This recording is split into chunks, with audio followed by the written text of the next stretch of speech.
Good morning, everybody. I've been doing a bit more research on the Great Depression as of late, which I have delved into in the past. These are sheep. Which I've delved into the past, given the direction that the country, the economy, and the globe seem to be headed from time to time. And specifically, what I've been looking at lately are practical, like real tactical, practical takeaways of what did people do to actually survive the Great Depression. Not just, well, here's all the economic indicators that point to a depression. They're there. Like, a lot of us don't need to be talked into the idea that it's possible for a second Great Depression. What information can I find that's actionable about how people survived the Great Depression? Lots of interesting things. Obviously, a lot of people produced food, as much food as they could. Sheep are good to go. We rotationally graze our sheep. This is Gallagher electric fence, and as you can see, they've been in here eating this, and you can see the green area beyond that, which is where they're going to get moved to next. A lot of people ask, yeah, but how are you going to feed your sheep when there's no feed? Praise the Father, there's grass, and they were built to eat grass. They're also excellent browsers, and if you look behind me, that's the kind of stuff that they can browse in. But, you know, chickens and turkeys, and for some people, hogs and even cattle. The general consensus is that, and it makes sense, those that lived in the country and had animal and vegetable agriculture, they had everything but money. They had what they needed. They didn't have money. If they actually worked the land, and not everybody did. It's interesting that many prisons, and there was an uptick in the number of people who were in prison. Many prisons were raided at night by the locals because the prisons had immaculate gardens, because they had tons of free labor to produce food for the prison to consume, as well as for export out into the community.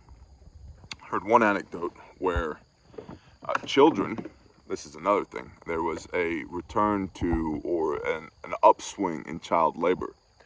Children that were working on the farm were paid an egg per week.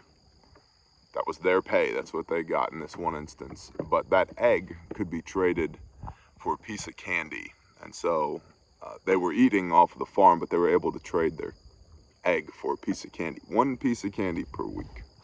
And that had become the highlight, right? But a lot of people, what wore out, from 29 to 39, 1929, 1939, what wore out were shoes and clothes. That seems like the type of thing, at least right now, that we can still be stacking, right? Shoes and clothes. I get about 18 months out of a pair of boots. So, I have several extra pairs of boots. Clothes, I'm not overly concerned about. I have lots of clothes, praise Yah. But my family, not so much. And what do you do with kids, right? That's the challenge with kids, is it's community at this point. Because, your 4-year-old's not going to wear the same clothes as your 5-year-old, 6-year-old, 7-year-old, 8-year-old, 9-year-old, 10-year-old. A 4-year-old over a decade-long depression has significantly changed in size from 4 to 14, right? Well, that's where community is important. And also, if you have the economic bandwidth, maybe just start stacking clothes from 4 to 14, or whatever it may be. Seamstresses did very well, and by very well meaning they stayed busy and didn't starve to death during the Great Depression. In one anecdote I heard, a local seamstress developed essentially a crew of people that when they were out in the community, if they found fabric, any kind of fabric, they were to bring that fabric back so that the seamstress had material to work with to make pants and shirts and dresses with. Socks would be another thing I'd point out in this, like tactical, practical. You can't have too many socks for all the reasons.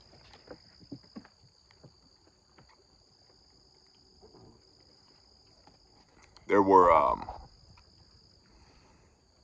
was, you know, the WPA work programs and a relatively strong, and by strong I mean authoritative, dare I say tyrannical federal government. There was a lot of that, and so that's something that we could probably expect going forward, is the government is going to try to work and spend its way out of this problem, as we know.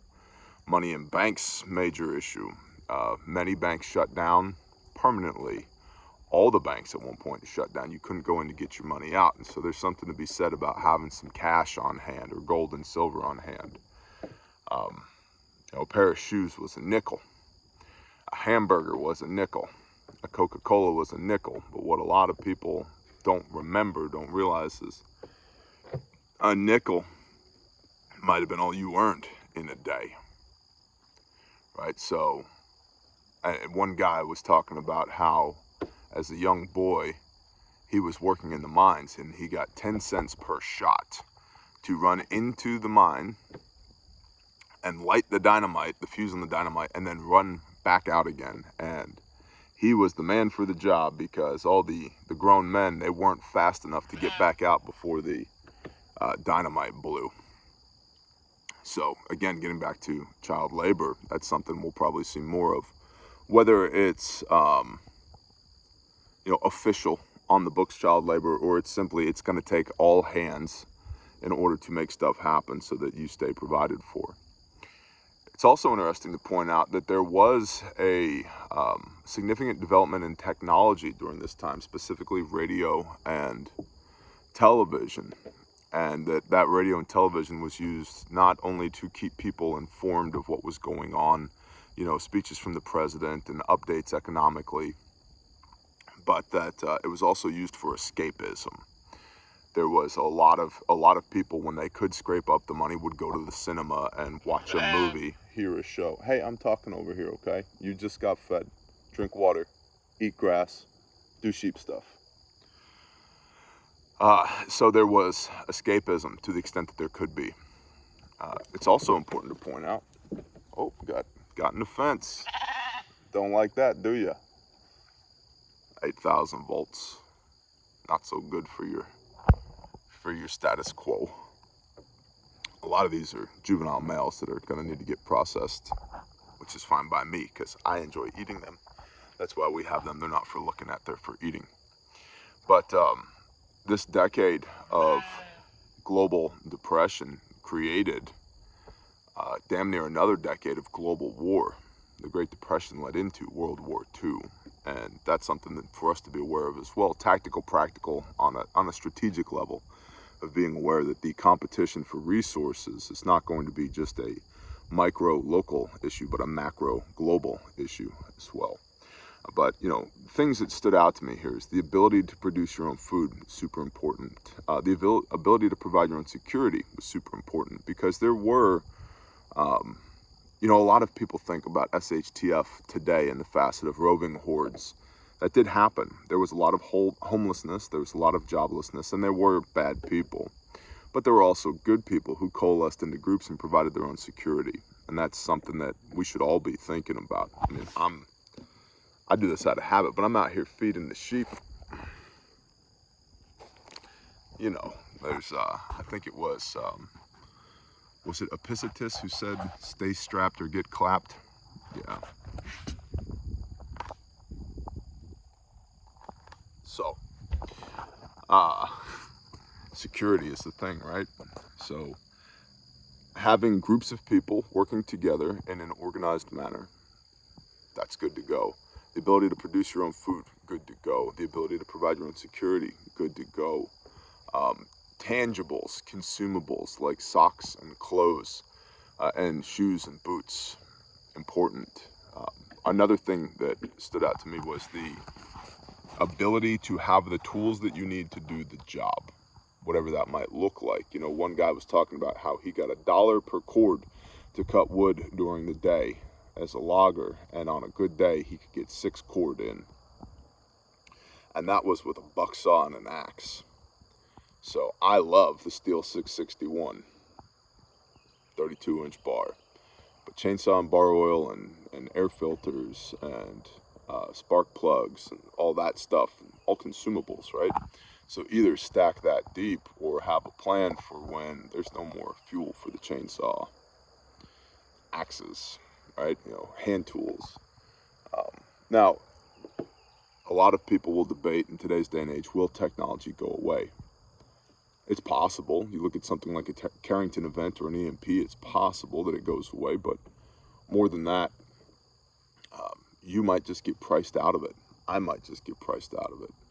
Fuel, for example, might become so expensive that only the very elites can afford to use it. Same thing with electricity. Same thing with the internet, right? And so it's not that it's not there, it's that it might not be a viable option for you to use on the regular, which now you have to use sparingly. Think about if it cost you X amount. Remember AOL when it first started? Like, you had to buy minutes, just like a prepaid cell phone. 400 minutes a month on AOL.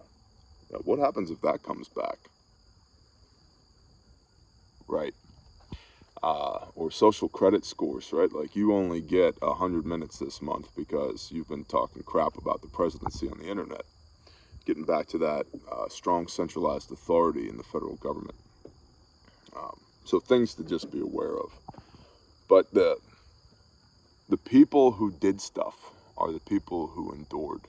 It's also important to point out that the people that were not in debt when the Depression started actually did fairly well, if not good, during the Depression, because they were able to scoop up assets and resources at a greatly reduced price because they had high liquidity.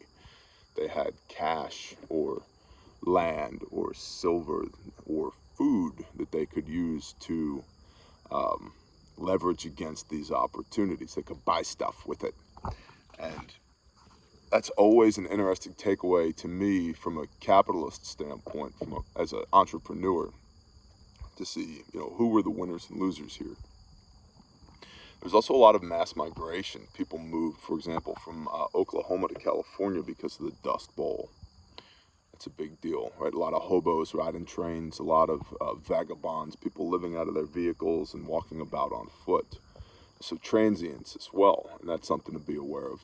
You know, a takeaway for us is that, you know, where are you positioned on the map regarding lines of drift? Are people going to be moving through your AO, and if so, how?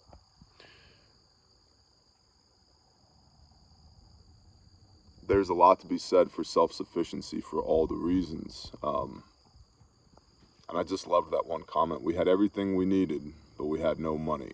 And that was from somebody living out like I live out right now. So hopefully there's some nuggets in here for you to think about. It's where my mind has been for the last few days is, okay, if a depression's coming, what should we do about it? And the answer is it's all basic stuff. You just got to execute on it. You know, preparedness is basic. Survival is basic. It just takes the effort. And I think the thing that scares people the most about the concept of the Great Depression from an American consumerist standpoint is it's not the kind of thing we can buy our way out of. It doesn't mean don't stack stuff now. Food production and tools and fuel and boots and socks and clothes and knives and sheep and electric fence and all the stuff that you can get now. Yeah, you should probably stack it. But why? So that you can use it, not just look at it, not just have it on a shelf when you need it.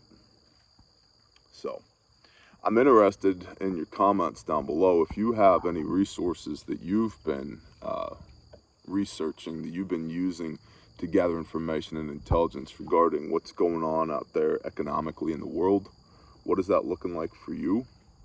I'd like to know, because I'm on this research kick as well. I appreciate y'all. Y'all have a blessed day. Shalom.